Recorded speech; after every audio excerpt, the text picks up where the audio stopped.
Hello everyone and welcome back to another video. In today's video I'm going to show you how to fix articles being auto marked as read immediately.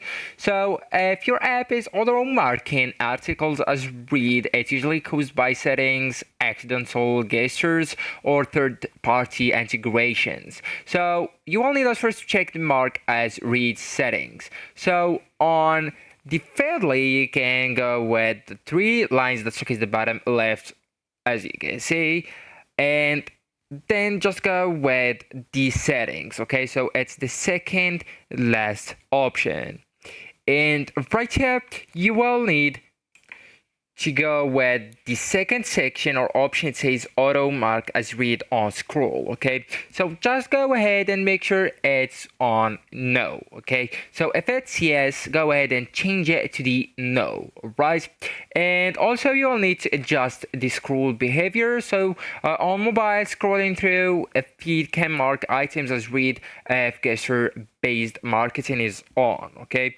so you will need to change to the manual marking and settings. Okay, so for example, you will need to go and set up that options I told you to know, and to scroll all the way down to the in-app review section and go with no. Okay, and also you will need to just disable the third-party integrations. Services like IFTTT, Zapier, or FeedSync apps can mark articles as read automatically. Temporarily disconnect them to see if the problem stops. So actually guys, that's it. This is the end of the video. Thank you so much for watching and goodbye.